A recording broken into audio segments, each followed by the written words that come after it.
os nossos irmãos já estão prontos para a entrada do culto desta manhã. Vamos dar início com o hino 577.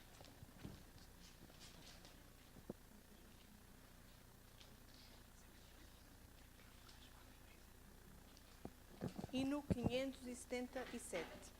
Santo és, Senhor.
Eu te amo, ó Deus.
Nosso Deus, nosso querido Pai do céu, Criador do céu e da terra, que bom teres posto à parte um dia especial em que nós particularmente te rendemos honra e glória ao teu santo nome.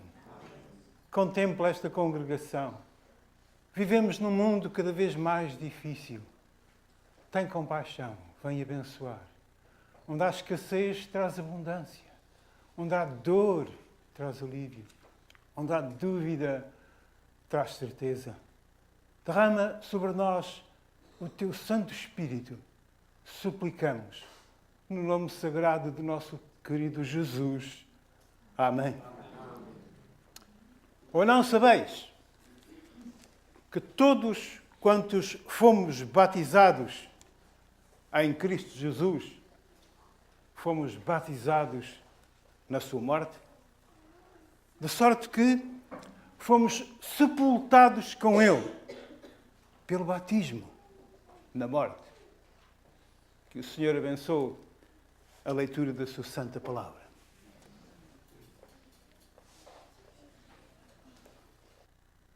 Feliz sábado, irmãos. Vamos continuar a louvar o nome do nosso Senhor com o hino número 337, Sou Forasteiro Aqui.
Vamos joelhar para fazer uma pequena prece.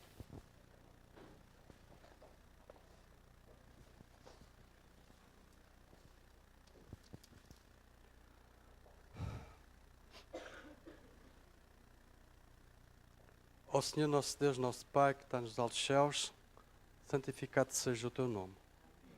Nesta hora, ó Pai, nós te queremos pedir o perdão das nossas faltas e também, com humildade, te implorar que o teu Santo Espírito esteja aqui no nosso meio para que a tua palavra possa entrar em nossos corações e fazer morada.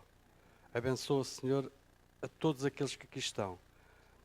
Que essa bênção possa ser extensiva àqueles que, por algum motivo, aqui não estão connosco. Mas tu o sabes. É tudo quanto te imploro, não esquecendo, Senhor, pedindo uma bênção dobrada para o irmão Ferraz que vai repartir o pão da vida com cada um.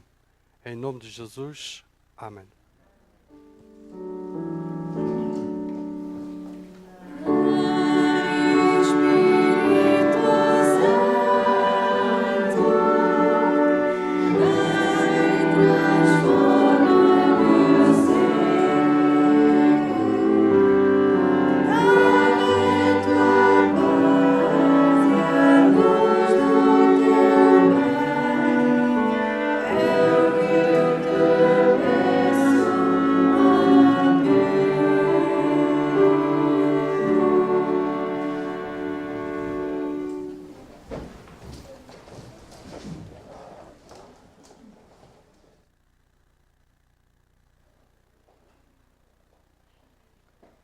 Ao som do hino 489, vamos agora recolher, peço agora às diaconisas que recolham os dízimos e as ofertas. É o hino 589. A melhor dádiva.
Senhor, nós, Deus e Pai, te agradecemos por nos teres dado mais um dia para estarmos aqui na tua Santa Igreja, Pai.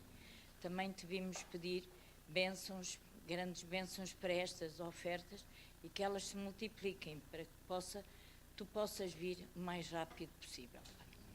Também te peço por todos os doentinhos, espirituais e doentes fisicamente, Pai, e te peço mais uma vez uma bênção para o irmão Ferraz, que vai pregar a tua palavra, Senhor. Isso tudo é que te peço, não sejamos merecedores, mas em nome do teu querido e amado Filho, Jesus Cristo. Amém, Pai. Amém.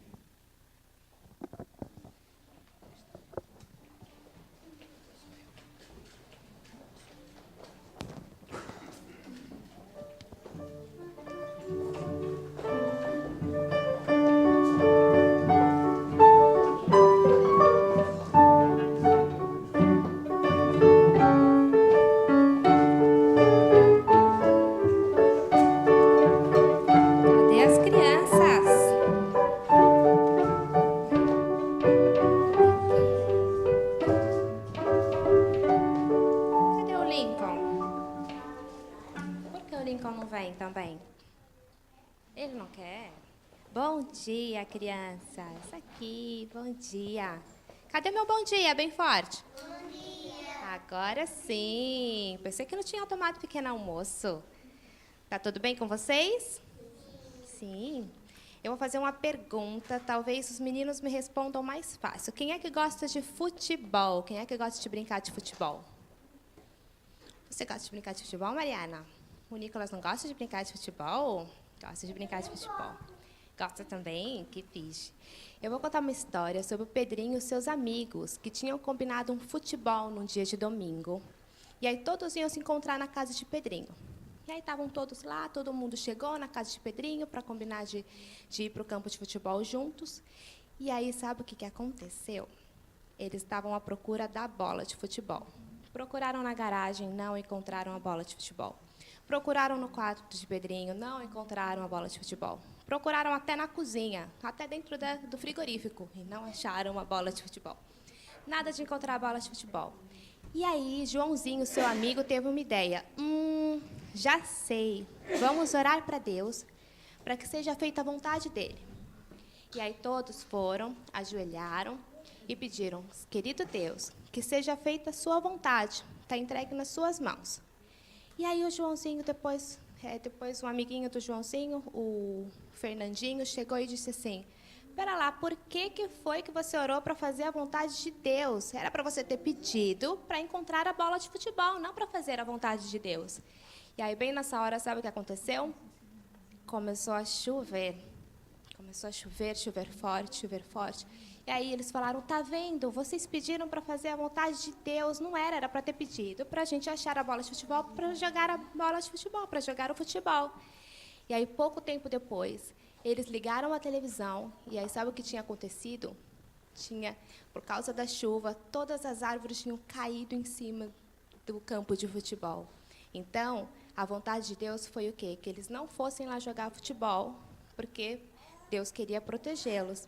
E é assim com a gente também. A gente sempre tem que pedir para Deus para que seja feita a vontade dele, não a nossa. Em tudo na nossa vida. Tudo que a gente vai fazer, a gente tem que primeiro pedir para o Papai do Céu para que seja feita a vontade dele. Amém?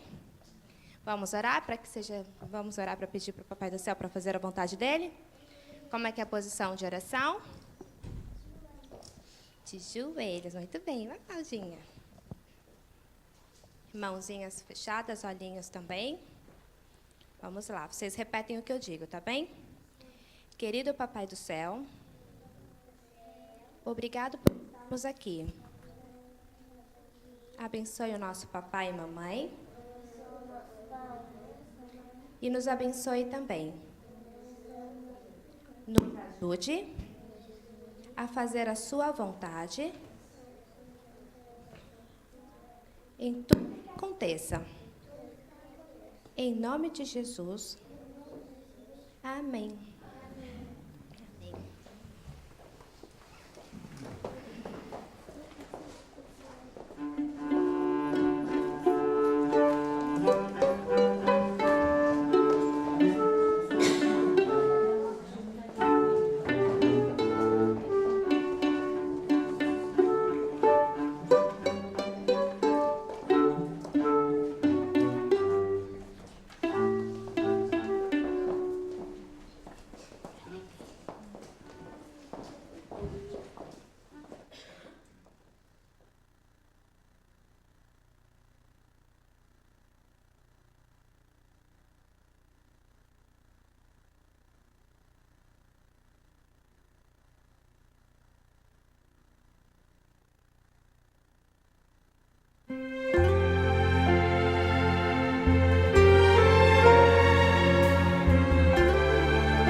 Muito bom dia a todos.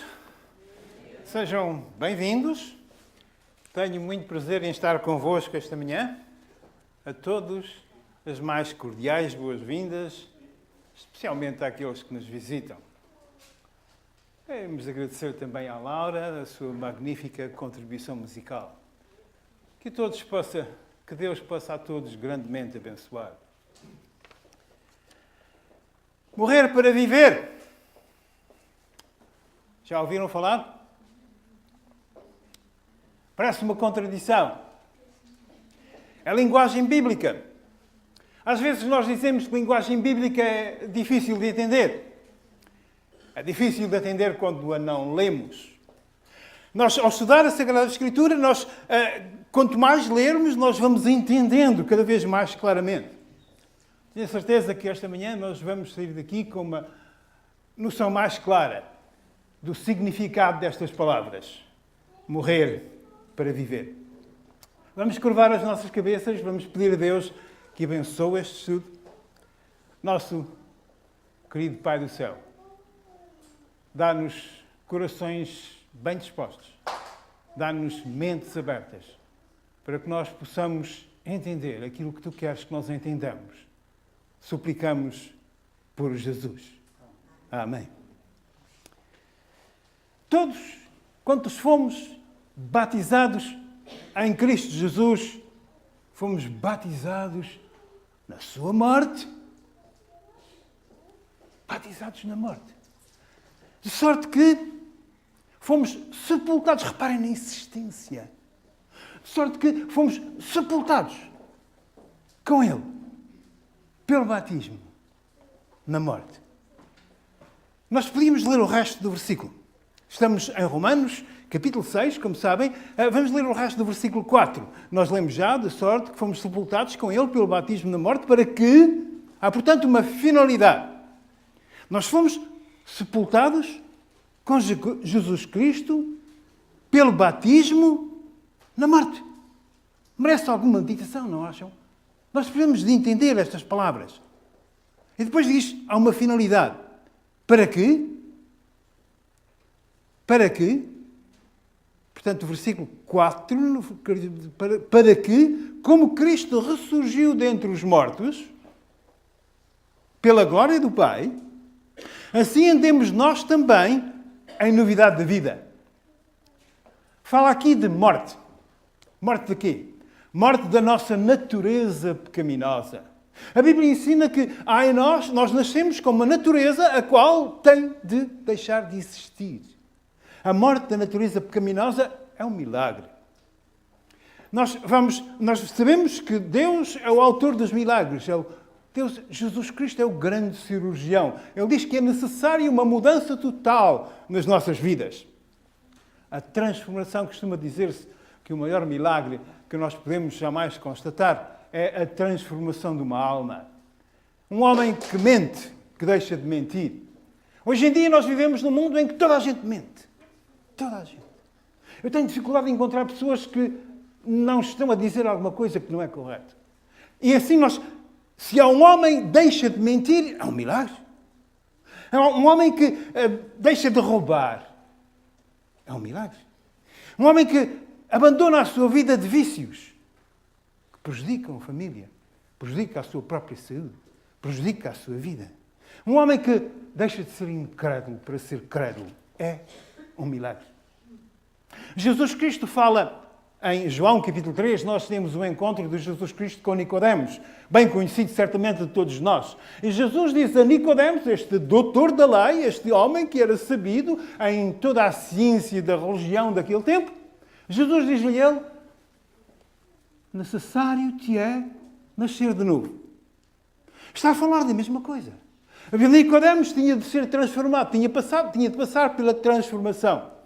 Quando o apóstolo Paulo escreve aos Coríntios, na segunda epístola, no capítulo 5 e no versículo 17, Paulo diz, se alguém está em Cristo, nova criatura é.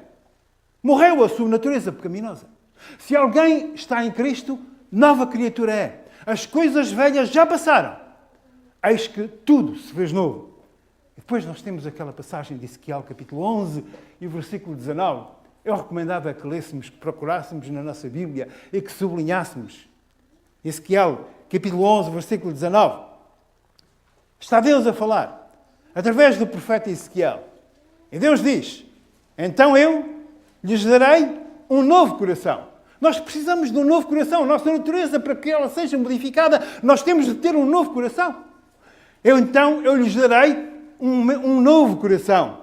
E um espírito novo porei dentro deles.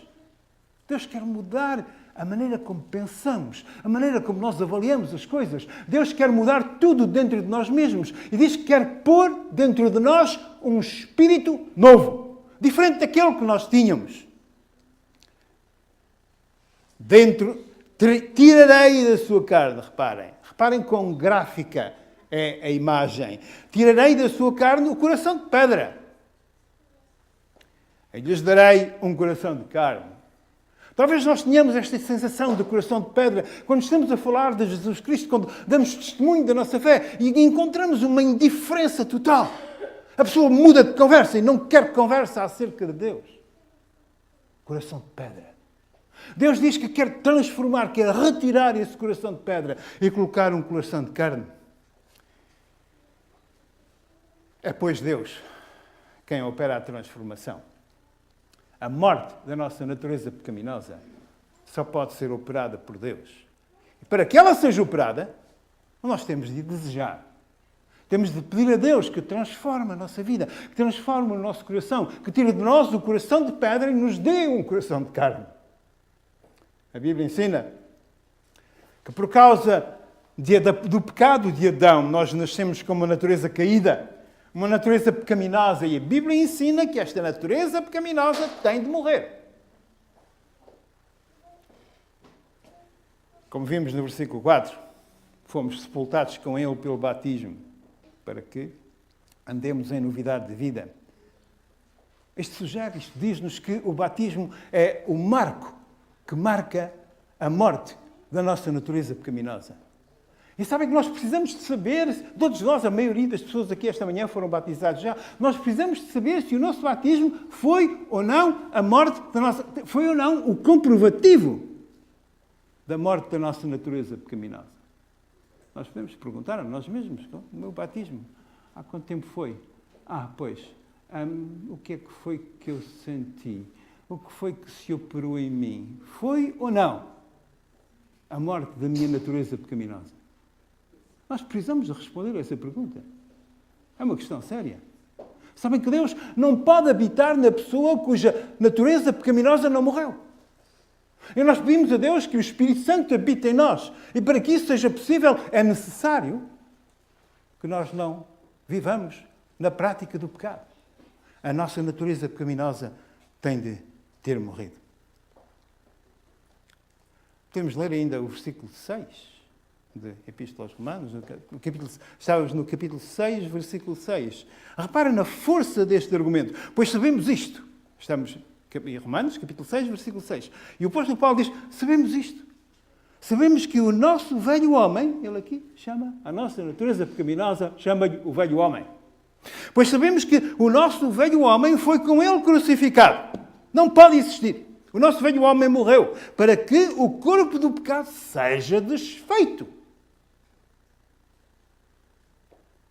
a fim de não servirmos mais ao pecado. É possível? A nossa natureza pecaminosa desaparecer completamente?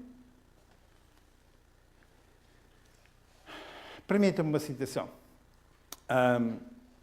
Quando era estudante, nós líamos um livro de um autor não adventista que se chamava Mid Maguire.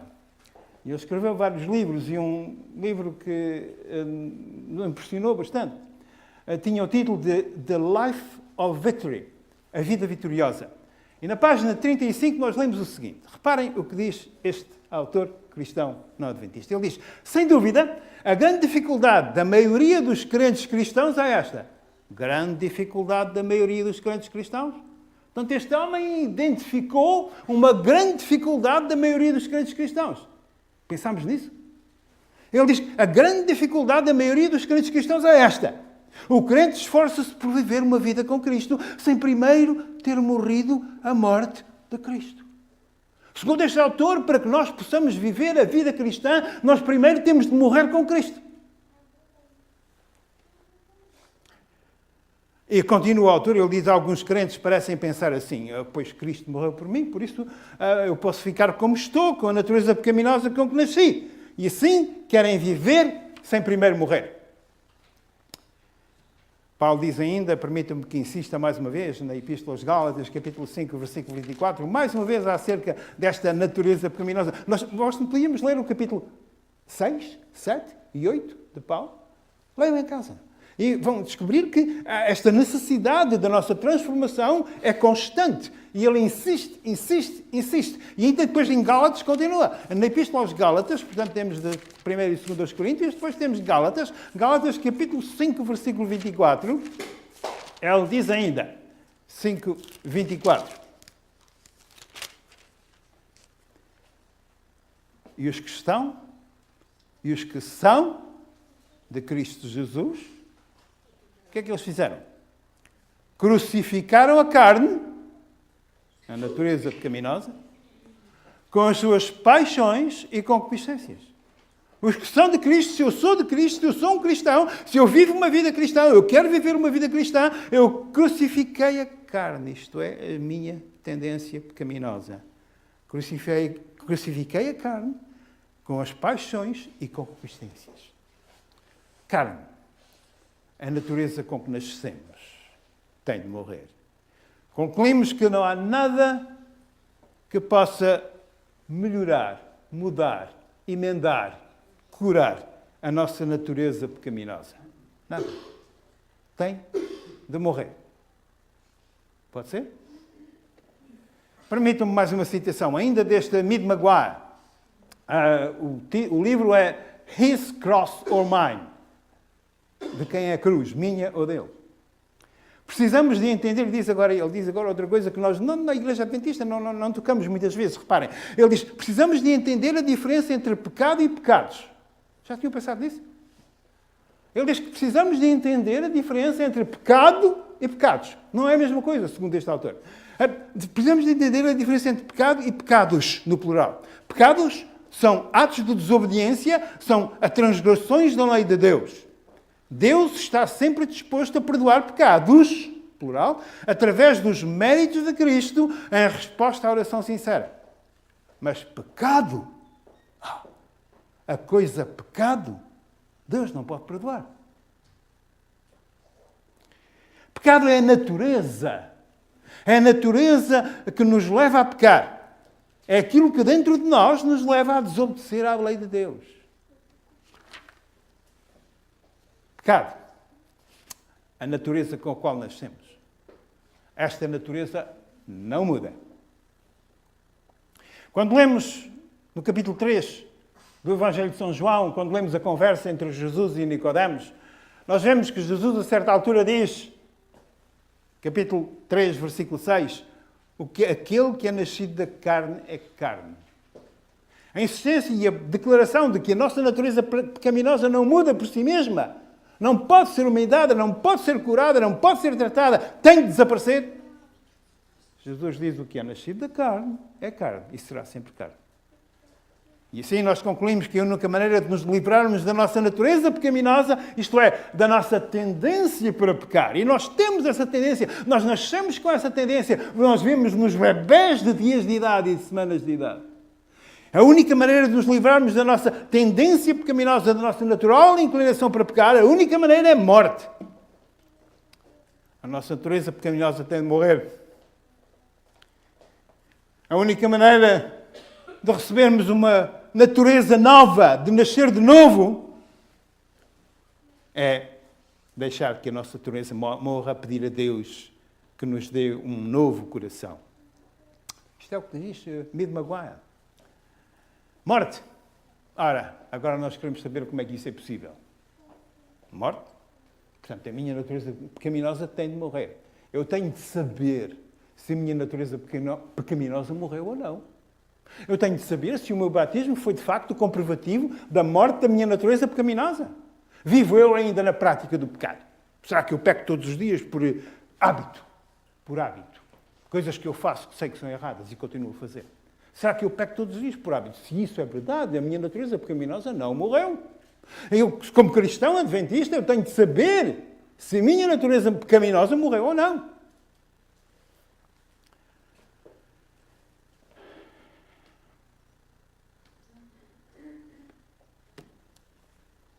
A única maneira de recebermos uma nova natureza é nascer de novo.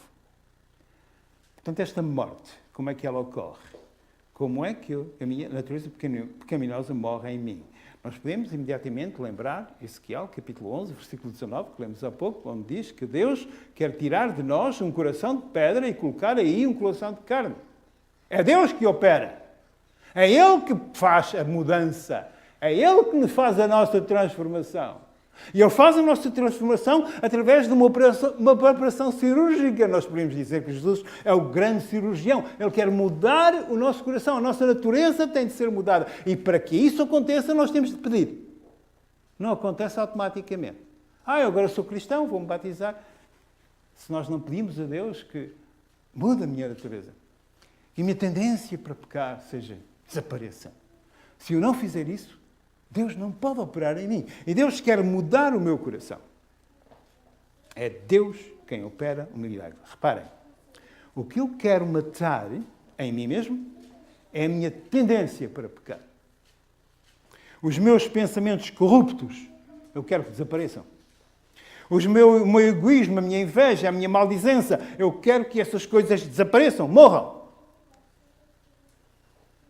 Eu quero ter os meus pensamentos totalmente controlados por Cristo. Alguma vez oraram com essas palavras? Nós precisamos de orar todos os dias. Nós temos tendência para pecar. E se nós estivermos distraídos, nós vamos pelo caminho da perdição. Nós precisamos de dizer, Senhor Jesus, hoje na minha vida só a Tua vontade. E nós precisamos de pedir a Deus, olha, querido Pai, controla os meus pensamentos. Eu tenho pensamentos que não quero. Muitas vezes vem-me à cabeça coisas que eu digo, Senhor Jesus, por favor, eu não quero estes pensamentos. E nós precisamos de pedir a Deus que controle o nosso pensamento. Se o não fizermos, os nossos pensamentos vão continuar a desviar-nos.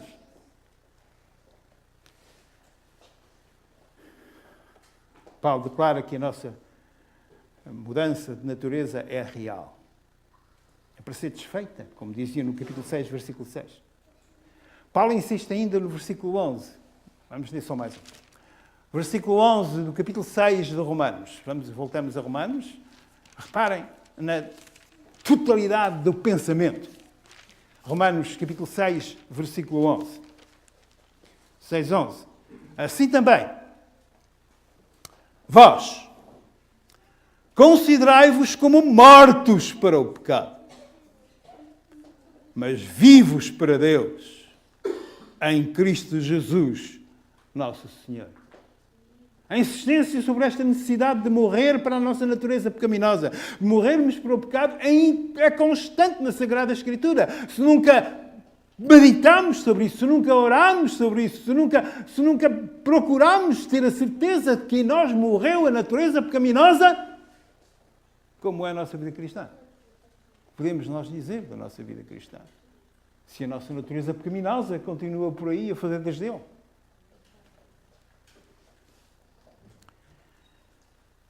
É aqui, queridos irmãos, que muitos cristãos falham. Ouvem falar da morte da natureza pecaminosa, mas pensam que é um teorema teológico, que é uma ideia teológica que não tem aplicação prática. Temos a tendência para pensar que esta morte da velha natureza é uma expressão teológica. E não vemos nesta declaração de morte da velha natureza, não vemos que possa ser real ou prática. Sabem de onde vem esta ideia? De Satanás. Satanás frequentemente rodeia com mistério aquilo que Deus diz. Sabem que aquilo que Deus diz é para ser. Parece-nos impossível. E certamente muitas coisas que Deus diz que nós temos de fazer, nós não podemos fazer por nós mesmos. Temos de dizer, olha, Senhor, tu disseste que eu vou fazer isto, dizes que eu tenho de ter ser uma nova criatura, como é que isso é? Eu sou cada vez pior. Eu preciso da tua intervenção. E Deus exige de nós coisas que nós não podemos fazer por nós mesmos. Nós temos de ir a Deus e dizer, Senhor Jesus, tu dizes que eu tenho de ser uma nova criatura, tu dizes que eu não devo mentir mais, tu dizes que eu não devo cometer adultério, vem ter comigo, vem ajudar-me, vem fazer em mim, porque só tu podes fazer. Satanás diz, isso não pode ser. Satanás frequentemente rodeia com mistério as declarações de Deus. Lembram-se no Jardim do Éden? O Satanás vem ter com Eva, ou Eva vai ter com Satanás, e Satanás diz-lhe, é verdade que Deus disse que vocês não podem comer dos frutos do jardim? Uma pequena mudança, não foi? É uma pequena ou grande mudança. Deus tinha dito que podiam comer de todos os frutos do jardim. Não podiam comer do fruto da árvore que estava no centro do jardim. E Satanás vem ter com Eva, deturpa, torce. Vem, é verdade que Deus disse que vocês não podem comer frutos do jardim. Satanás frequentemente rodeia de mistério aquilo que Deus diz. E deturpa as declarações de Deus. Quando Deus declara um facto, Satanás levanta oposição. Ele diz, isso não pode ser, isso é uma história. Satanás tenta modificar, deformar o facto da declaração que Deus fez, de forma a enganar. Satanás sabe, reparem nisto, Satanás sabe. Se o cristão verdadeiramente acreditar que a sua velha natureza morreu, nós precisamos de acreditar. Deus diz, Nós precisamos de ter a noção de que se Deus disse, Ele diz que a minha velha natureza tem de morrer, eu não estou a ver como é que isso acontece, mas Deus diz que portanto eu tenho de aceitar que eu tenho de me ficar convencido de que a minha velha natureza morre.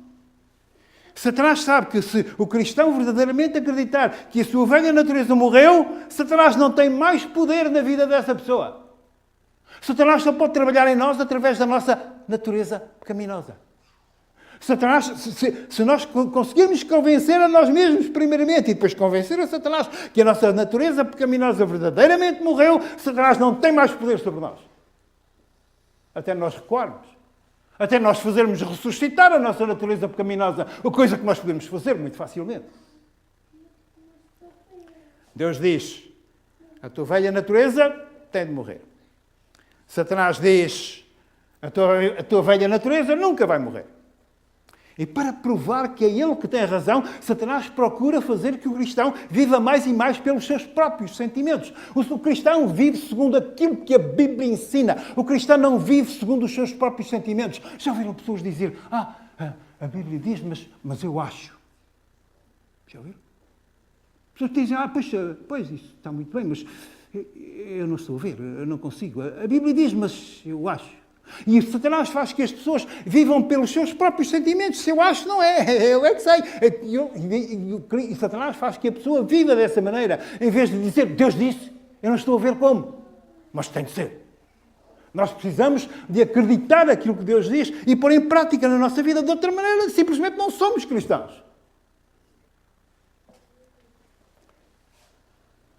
Satanás diz, não, a tua velha natureza nunca vai morrer, e para provar que ele tem razão, Satanás leva-nos a viver pelos nossos sentimentos, em vez de nos guiarmos pela fé. Deus disse? Eu não estou a ver como, mas Deus disse? E este é o método pelo qual a vida do cristão tem de ser regida. Em 1 João, capítulo 1, versículo 9, nós lemos, se confessarmos os nossos pecados, Ele é fiel e justo para nos perdoar os pecados. Alguém diria, só assim, sem mais nada? O que é que eu fiz? Não fiz penitência? Não paguei a dívida? A Bíblia diz, se confessarmos os nossos pecados. Aí está a penitência. Confessar. A Bíblia diz que nós devemos confessar os nossos pecados. E se nós confessarmos os nossos pecados, aí está. Deus é fiel e justo para perdoar os pecados. Acreditamos? Há muita gente que diz que acredita, mas não acredita. Nós precisamos de acreditar aquilo que diz a palavra de Deus. Se confessarmos os nossos pecados, Ele é fiel e justo para nos perdoar os pecados. E depois nós lemos no versículo 7, 1 João capítulo 1, versículo 7. O sangue de Jesus Cristo nos purifica de todos os pecados.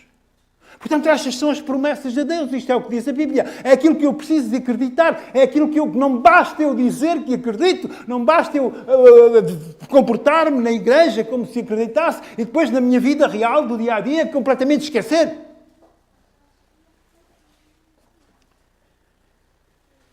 Há pessoas que dizem, pois eu já confessei os meus pecados, já pedi perdão a Deus, mas não me sinto perdoado. Não sinto-me tão mal como sempre. Continuo como sempre. E quando o cristão cai em pecado, Quando o cristão, já cristão, que deu a sua vida a Cristo, quando esse cristão cai em pecado, Satanás está por ali mesmo pertinho para o acusar. Para o fazer sentir-se desencorajado, derrotado. E depois, Satanás se agrada ao ouvido do cristão que caiu em pecado. E depois Satanás se agrada ao ouvido do crente. Qual morte da natureza pecaminosa, qual história! Acabaste de pecar, a tua velha natureza não morreu, tu continuas o mesmo de sempre, tu pertences a mim. Deus declara um facto. Deixa, se alguém está em Cristo, nova criatura é. O teu eu morreu. Deus declara um facto. Satanás deturpa. Lembra-se no jardim do Éden. Deus tinha dito, no dia em que comeres do fruto desta árvore, certamente morrerás. Vem Satanás e diz, não, certamente não morrerás. Diametralmente oposto. Aquilo que Satanás diz é diametralmente oposto àquilo que Deus disse. E, portanto, Satanás constantemente deturpa. Se nós lhe dermos ouvidos, nós estamos perdidos. Satanás usa um arrazoar perfeitamente racional. Reparem, Satanás diz, mas anda cá, então tu dizes que tens uma nova natureza, tu dizes que morreste para o eu, então, e agora tu pecaste, tu caíste em pecado, se a tua velha natureza tivesse morrido, tu não terias sido tentado. Satanás usa um arrazoar perfeitamente racional. Diz, tu és cristão, tens sido cristão, vais sempre à igreja, horas dás dízimo, e afinal tu caíste em pecado. Se a tua velha natureza tivesse morrido, tu não tinhas caído em pecado. Tu não tinhas sido tentado. Nesta altura, quando isto acontece, o cristão tem de parar de apresentar a si mesmo argumentos baseados nos seus sentimentos. O cristão tem de, não obstante os seus sentimentos, acreditar a palavra de Deus. Deus diz, a tua velha natureza morre. Tu és uma nova criatura. Se estás em Cristo, nova criatura és. O crente que deu a sua vida a Cristo sabe que aqueles que estão em Cristo crucificaram a carne com amor ao pecado, como nós lemos em Gálatas, capítulo 5, versículo 24. Devemos sempre voltar à palavra de Deus. Quando nos sentimos derrotados, nos sentimos atacados, nos sentimos em grandes dificuldades, já não sabemos nada, já não entendemos nada, já não sabemos se Deus está lá, se não está, nós estamos em completo desarraio, quando estamos em completa dificuldade, nós devemos voltar à palavra de Deus. E de deixar de discutir com Satanás se queremos ou não ser cristãos. A Bíblia ensina que o que eu sinto não pode guiar-me. O que eu sinto não pode nunca guiar-me. A Bíblia diz, se alguém está em Cristo, nova criatura é. As coisas velhas já passaram, eis que tudo se fez novo. Isto é o que acontece na nossa vida. Se nós estamos em Cristo, se constantemente nós oramos a Cristo, se constantemente nós lemos a Sagrada Escritura, nós oramos todo o tempo, estamos em Cristo. Se nós estamos em Cristo, nós somos novas criaturas. A Bíblia ensina que aquilo que eu sinto não pode nunca guiar-me. Deus diz que a minha velha natureza morreu. Mesmo que eu caia em pecado. Satanás vem lá e diz, não, então se tu caíste em pecado, a tua velha natureza está cá na mesma. Tu não tens nenhuma natureza mudada. Portanto, se tu caíste em pecado, tu pertences-me. Com um dilema como este, a questão é esta. Em quem vamos acreditar?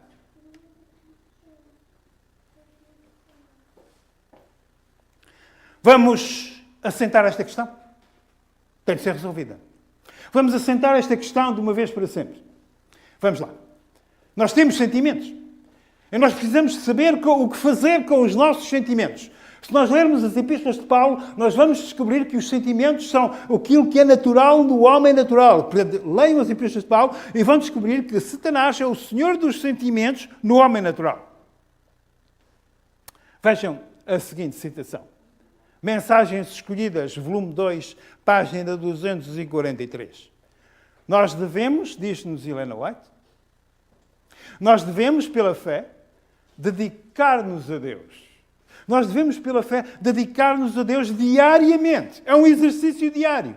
E acreditar que Ele aceita esse nosso sacrifício vivo. Quando nós tomamos uma decisão para Deus, nós acreditamos que está cumprida. Está feito. Quando nós devemos, pela fé, dedicar-nos a Deus diariamente e acreditar que Ele aceita o nosso sacrifício vivo. Se olharmos para os nossos sentimentos, para ver se os nossos sentimentos estão ou não de acordo com a minha profissão de fé, não olhamos para os nossos sentimentos. Nós dedicamos-nos a Deus. Nós dizemos, tu dizes que eu sou uma nova criatura, querido Pai. Eu quero ser essa nova criatura. Faz em mim aquilo que tu tens de fazer. Tu sabes o que fazer. Nós precisamos de viver neste contacto com Deus, nesta conversa com Deus, neste argumento com Deus. Isaías capítulo 1, 18, vejam. Em inglês a tradução é muito mais interessante. Diz, come and reason with me.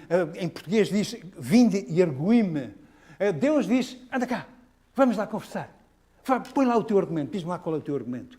E assim Deus quer connosco uma relação íntima, direta, constante. E nós podemos argumentar e falar com Deus todos os dias e Deus nos responde. Nós precisamos de dedicar a nossa vida diariamente, acreditar que Deus aceita essa dedicação sem olharmos para os nossos sentimentos. Sabem que sentimentos e fé estão tão distantes um do outro como o norte está do sul.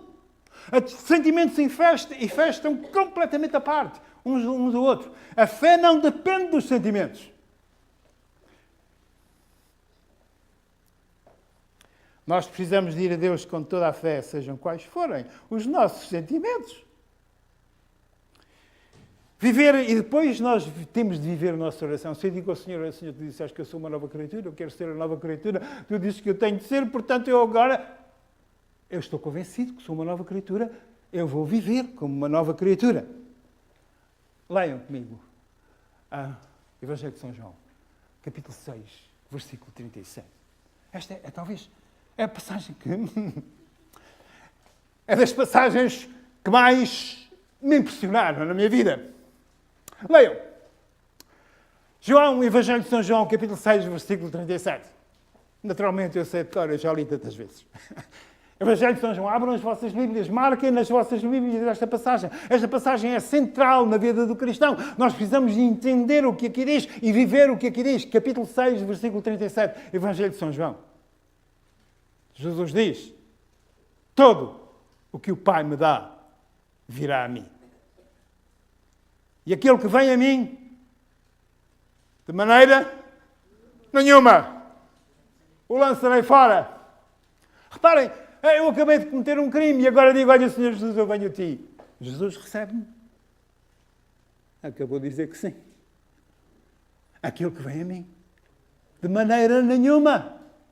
Não há circunstâncias em que Deus nos rejeite quando nós vamos a Jesus. Isto é incrível. Nós não temos dificuldade em aceitar isto. Nós somos pessoas que temos um sentido aguçado de justiça. E tendo feito mal, nós não esperamos ser bem tratados por ninguém. E assim, mas Jesus diz, aquele que vem a mim, sejam quais forem as circunstâncias, aquele que vem a mim, de maneira nenhuma, o lançarei fora. Que isto fique gravado na nossa mente. Que nós vejamos isso a todo o tempo. E que quando nós reconhecemos que fizemos mal, nós saibamos que podemos vir a Cristo, sejam quais forem as circunstâncias, seja qual for o pecado que tenhamos cometido. De maneira nenhuma. O lançarei fora. A nossa certeza é a palavra de Deus. Nós não podemos olhar para os nossos sentimentos, olhar para a razão, olhar para a justiça. A nossa certeza é a palavra de Deus. Se diz a palavra de Deus, é diferente da razão, é diferente da justiça, mas é o que é verdade. A nossa certeza é sempre a palavra de Deus. E depois, nós oramos, acreditando sem jamais duvidar. Termina aqui a citação que eu comecei a retirada de Mensagens Escolhidas, volume 2, página 243. Só agora é que eu acabei a citação.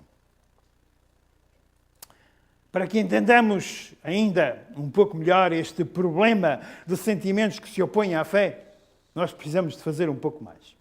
Ouçamos com atenção mais uma citação. Temos aqui outra vez Helena White, Testemunhos para a Igreja, volume 1, página 167. Ela diz, não, reparem como a Helena White fala. Diz Helena White, nós devemos servir a Deus porque isso é certo. Não porque nos sabe bem. Nós devemos servir a Deus porque isso é certo, não porque nos sabe bem. Nunca confundamos fé com sentimentos. Se sabe bem, é sentimento. Portanto, nós devemos servir a Deus porque isso é certo, Deus mandou, é assim que é, porque isso, não porque nós fazemos isso não porque nos saiba bem. Nunca confundamos fé com sentimentos. São coisas distintas. Fé é nossa pela escolha. Como é que eu arranjo fé? Pelo ouvir. 10. Romanos, capítulo 10, versículo 17. A fé vem pelo ouvir. Vem pelo estudo da palavra de Deus. E a fé é um dom de Deus. Nós precisamos de pedir a Deus que nos dê fé. Nós queremos ter fé, precisamos a Deus. É a nossa escolha. Por isso, a fé é nossa pela escolha. Eu tenho fé ou não se eu quiser. Eu escolho. O meu livre-arbítrio permite-me pedir a Deus que me dê fé. E se eu pedir a Deus que me dê fé, com convicção, com desejo verdadeiro, Deus dá-me fé. Deus promete dar-nos fé. Fé é um dom de Deus. A fé é nossa pela escolha. Devemos exercitar a nossa fé, acreditar. Diz-nos Helena White. Reparem neste conselho. Neste conselho. Nós temos de verdadeiramente conhecer Helena White. Ela diz, permite que a tua fé se apodere da bênção e será tua. A Bíblia promete uma bênção para aqueles que creem. E Helena White diz, permite que a tua fé se apodere da bênção e a bênção será tua. Os teus sentimentos nada têm a ver com a tua fé. Quando fé traz a bênção ao teu coração. Quando nós sentimos a bênção de Deus porque escolhemos ter fé, escolhemos pedir fé. Quando a fé traz a bênção ao teu coração e tu sentes grande gozo na bênção, já não é só fé. É também sentimento. Os sentimentos alinham com a fé. Posso voltar a ler? Quando a fé traz a bênção ao teu coração e tu sentes grande gozo na bênção que Deus te dá, vês a tua vida abençoada e tu sentes grande gozo porque tu acreditaste em Deus. Quando a fé traz bênção ao teu coração e tu sentes grande gozo na bênção, já não é só fé, é também sentimento. A fé, os sentimentos alinham com a fé quando a nossa fé é verdadeira. Agora olhemos de perto. O passo é curto entre fé e sentimento. Será? Será que para viver pela fé é necessário vigilância constante? Porque há sempre o perigo de recomeçar a viver pelos nossos sentimentos. Há na Bíblia um exemplo muito interessante, que escapa da atenção da maioria de nós, de todos nós. Há na Bíblia um exemplo muito interessante. Abra a Bíblia. Lucas, capítulo 10. Evangelho de São Lucas, capítulo 10. Sabem que no capítulo 10 de São Lucas, o evangelista Lucas, nós não sabemos muito bem onde é que ele foi buscar, mas quer dizer, Lucas era um médico, Lucas era um investigador, Lucas vinha da Universidade de Antioquia e ele veio para Jerusalém depois de Jesus ter morto e ressuscitado e ele começou a colher elementos acerca daquilo que tinha acontecido. Toda a gente em Jerusalém falava de Jesus que tinha sido crucificado e Lucas foi por todo lado a colher elementos das pessoas acerca do que tinha acontecido e ele vai escrever um evangelho sem ter sido uma testemunha ocular, sem ter visto nunca Jesus Cristo. Ele vai escrever o Evangelho. Portanto, estes são elementos que Lucas recolheu durante todo... Ele era um investigador, era um cientista, tinha mente de cientista. E ele recolheu os elementos. E ele dá-nos este episódio que mais nenhum outro evangelista nos dá. Capítulo 10 do Evangelho de São Lucas. Nós encontramos Jesus a treinar evangelistas. Treinar evangelistas. Nós fazemos isso nas nossas escolas. Mas aqui Jesus tinha 70 alunos. Nunca vi uma classe com 70 alunos. Jesus tinha 70 alunos.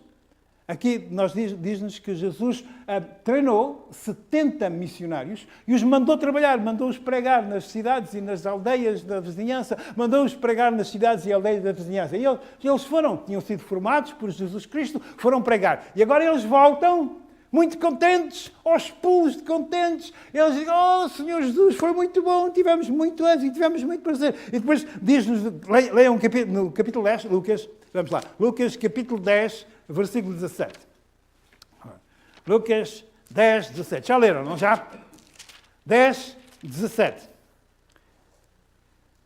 Voltaram os 70 com alegria, dizendo, Senhor, Senhor, pelo teu nome, até os demónios nos submetiam. E eles estavam muito, muito satisfeitos. E estão a ver o entusiasmo destes missionários recém-formados. Nunca antes eles tinham tido uma experiência assim. A alegria deles era transbordante. Mas agora vejam o que Jesus respondeu. Vejam qual foi a resposta de Jesus. Vejam. Versículo 18. Eu vi Satanás como raio cair do céu. Compreendem? Acham que vem a propósito? Os discípulos estão todos contentes que tiveram um trabalho muito êxito no seu trabalho missionário, voltaram das suas campanhas de evangelização e estão muito satisfeitos. E Jesus diz-lhes, eu vi Satanás como raio cair do céu. Não vos parece estranho? Quase que nós podemos ver as faces dos discípulos que estavam a pular de contentes, nós quase que podemos ver as faces deles a caírem e se encherem de tristeza, quase que nós podemos ver. Talvez até tenham feito algum comentário, talvez eles tenham dito, mas se calhar Jesus não percebeu. Se calhar podemos explicar isto melhor. Se calhar Jesus não percebeu. É porque está Jesus tão triste. Nós estamos a perceber. Talvez até algum deles tenha tentado argumentar. Esta resposta de Jesus vinha de uma longa experiência. A mente de Jesus recuou no tempo até à altura em que Satanás foi expulso do céu. Ele estava simplesmente a dizer, vi este mesmo Espírito em Lúcifer há muito tempo atrás. E agora ei-lo aqui outra vez. A Lúcifer tinha sido dada a bênção de grande poder. Reparem, Lúcifer tinha sido chamado assim o chefe dos anjos. E tinha sido dado a bênção de grande poder. E ele ficou muito entusiasmado com o poder. Lúcifer ficou muito entusiasmado com o poder e esqueceu a bênção maior, que é a relação com a fonte do poder. As palavras-chave aqui em Lucas são se nos submetem. Os demónios se nos submetem, vejam lá o poder que a gente tem, vejam lá como importantes nós estamos a ser. As palavras-chave aqui são se nos submetam. Vejam agora os versículos que se seguem. Versículo 19 e versículo 20. Diz, continua Jesus, eu vos dei a vós também, como outrora a Lúcifer, eu vos dei autoridade para pisar serpentes e escorpiões e toda a força do inimigo, e nada vos fará dano algum. Mas não vos alegreis, porque os espíritos se vos submetem. Alegrai-vos, sim, por estarem os vossos nomes escritos no céu. A maior bênção, a bênção da salvação, a bênção da relação com Cristo tinha momentaneamente sido posta de lado. Num lugar insignificante comparada com expulsar demónios. A morte de Cristo foi o preço pago para que os nossos nomes estejam escritos no céu. Poder para expulsar demónios, Deus pode dar em qualquer altura, sem custo para si mesmo. Agora que já pusemos a claro os problemas de vivermos pelos nossos sentimentos, consideremos mais uma vez como gerir os nossos sentimentos. Isto é importante. Consideremos mais uma vez como nós devemos gerir os nossos sentimentos. Quando somos tentados a fazer coisas que não devíamos fazer, quando somos tentados, como é que nós vamos gerir os nossos sentimentos? Temos três hipóteses aqui que... Três hipóteses. Primeira hipótese, será que quando somos tentados nós cerramos os dentes e aguentamos, esquecemos os sentimentos? Segunda hipótese, será que fazemos de conta que não estamos a ter sentimentos nenhuns e esperamos que os sentimentos se vão embora? Terceira hipótese, Será que é melhor exprimir os nossos sentimentos, aliviando assim um pouco a nossa tensão? Soluções como estas seriam dadas por pessoas sábias, talvez por psiquiatras. Mas eu asseguro-vos que há uma melhor maneira de decidir o que fazer com os nossos sentimentos. Nós, para decidir o que fazer com os nossos sentimentos, nós precisamos de saber qual é a origem destes sentimentos. Nós devemos lembrar o facto de que Deus trabalha em nós através da mente. Deus revela-se a nós através da mente, através da consciência. Nós chamamos de consciência. Deus trabalha em nós de dentro para fora. Satanás trabalha em nós de fora para dentro. Satanás põe à nossa frente uma coisa bonita, uma garrafa disto ou daquilo, e Satanás trabalha em nós através dos nossos sentidos, dos nossos 5 sentidos. Portanto, Deus dá origem a todas as nossas boas ações, atuando na nossa mente. Satanás trabalha em nós através dos nossos 5 sentidos. Repara, trabalhando através dos nossos sentidos, Satanás procura ultrapassar a razão. Por favor, não esqueçam nunca, há apenas 2 poderes que controlam a nossa mente, ou querem controlar a nossa mente. Portanto, nós precisamos de saber, para decidir o que fazer com os nossos sentimentos, nós precisamos de saber qual é a origem desses sentimentos. E nós precisamos...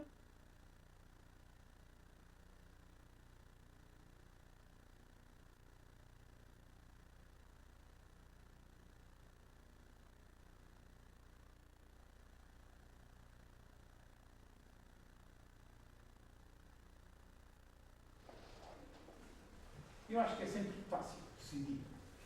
Se um sentimento que nós temos não vem de Deus, já sabem de onde é que ele vem. E assim, nós sabendo a origem do sentimento, nós sabemos melhor o que fazer com esse sentimento. O que exatamente? Portanto, suponhamos que temos um pensamento e nós fazemos o teste. Vamos lá ver, é de Deus ou é do diabo este pensamento? Nós concluímos que é do diabo. Portanto, o que exatamente fazer com um sentimento quando nós sabemos que ele vem do diabo? Resposta. Devemos lembrar os conselhos de Ellen White, dados em, por exemplo, o Lar Adventista, página 128. Diz Ellen White: quando sentirem tentação, matem a tentação. Tão simples como isso. Matem a tentação. Ellen White diz que nós temos poder de livre-arbítrio, mas nós podemos matar a tentação. Todas as vezes, sabem que ninguém é obrigado a pecar. Se nós temos um pensamento para pecar, que nos induz a pecar, nós temos de consentir. Temos de dizer, eu faço isso. Ninguém é obrigado a pecar. Nós pecamos sempre por decisão óbvia, por decisão certa. Nós só pecamos se nós decidirmos pecar. Ellen White diz, tem um pensamento para pecar. Sabem que? Tiago, capítulo 4, no versículo 7, diz: resistir ao diabo. Como é o resto? E ele fugirá de vós. Portanto, nós temos livre-arbítrio. Nós não temos de cair em pecado. Nós caímos em pecado se quisermos, se escolhermos, se tomarmos a decisão de pecar. Fugiam, se resistir ao diabo, ele fugirá de vós. A nossa decisão tem de ser inabalável. É aqui mesmo que temos de usar o nosso poder de livre-arbítrio. Os nossos sentimentos dizem, mas eu não posso. Eu não consigo. As pessoas que dizem, eu já tentei, mas não sou capaz. Não posso. É mais fácil. Já ouviu pessoas dizer isso? Dizem, eu sei que é mau tomar a droga ou fumar. Eu sei que é mau, eu sei que me faz mal, mas eu não posso. Não consigo.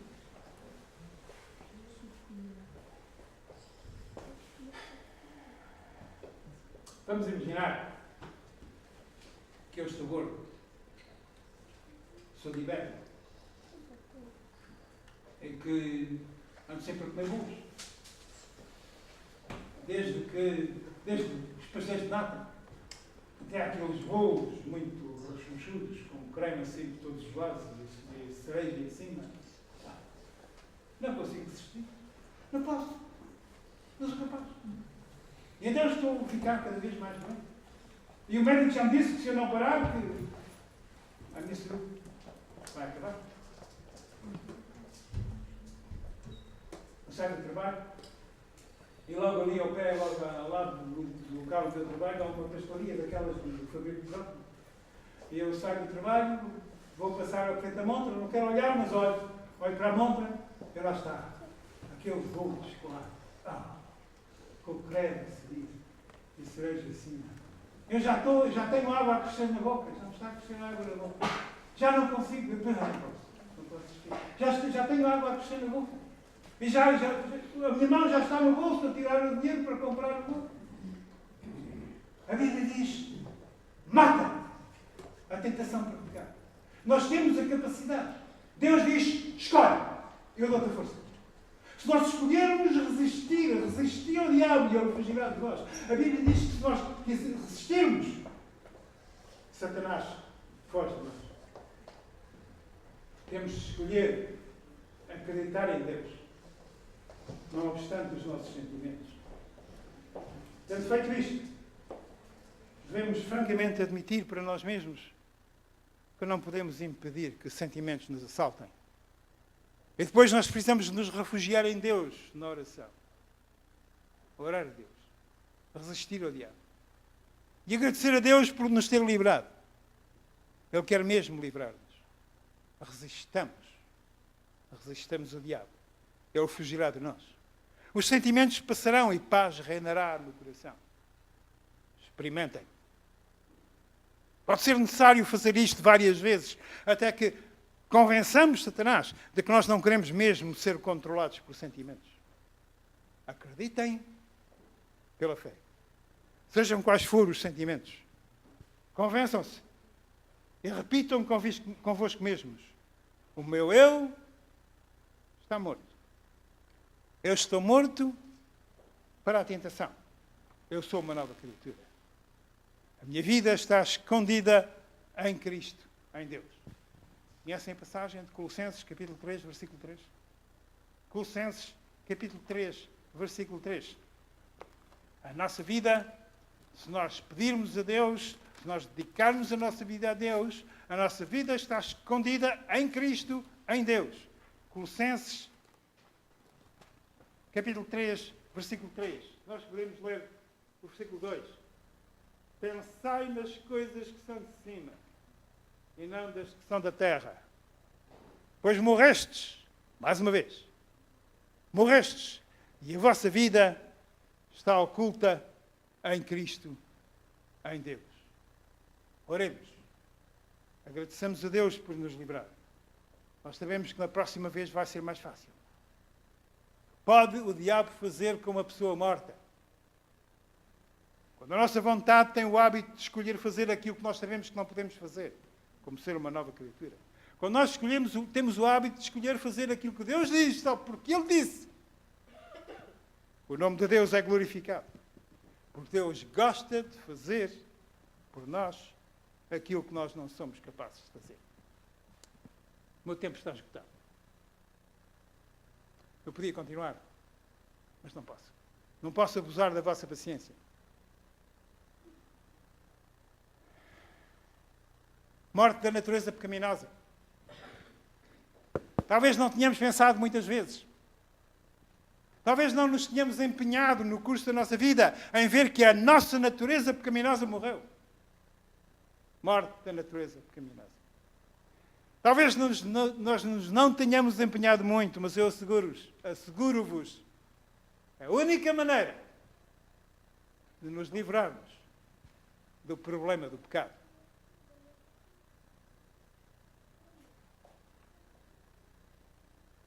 na nossa experiência cristã, nós precisamos de morrer para o eu todos os dias. E precisamos de mencionar isso mesmo na nossa oração. E dizer, querido Pai, eu morri para o eu. Opera na minha vida segundo a tua vontade. Querem orar nestes termos? Querem pedir a Deus que nos assegure de que a nossa natureza pecaminosa morreu? Que não vivemos na prática do pecado? Somos verdadeiramente filhos de Deus e estamos salvos. Querem pedir a Deus que nos ajude? Eu convido a levantar.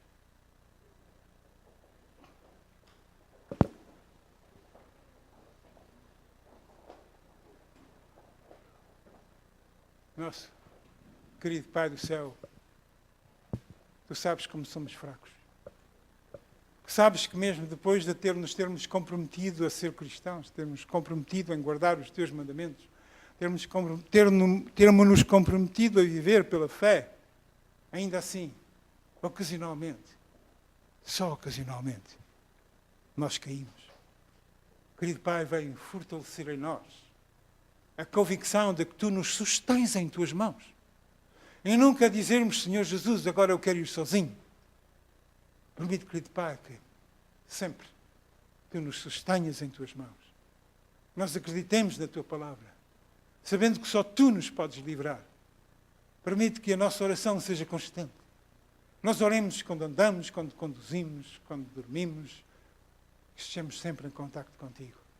Para que possamos viver uma vida livre da influência do inimigo. Abençoa cada pessoa aqui esta manhã. E que todos nós nos vejamos, se não nos virmos antes, no Teu reino eterno de glória. Abençoa e salva. Suplicamos, confiados só nos méritos infinitos do nosso querido Jesus. Amém.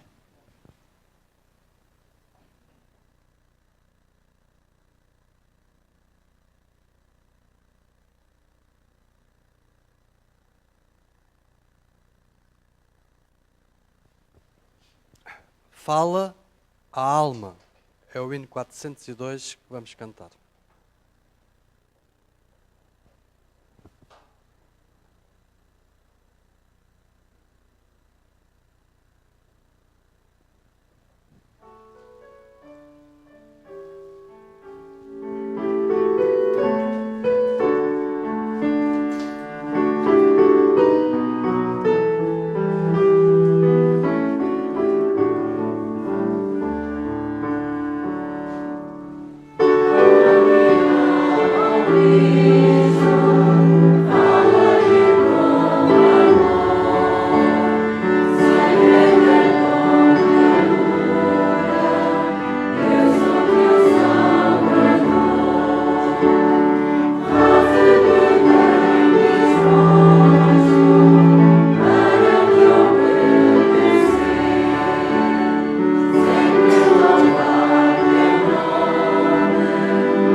conduz-nos aos nossos lares.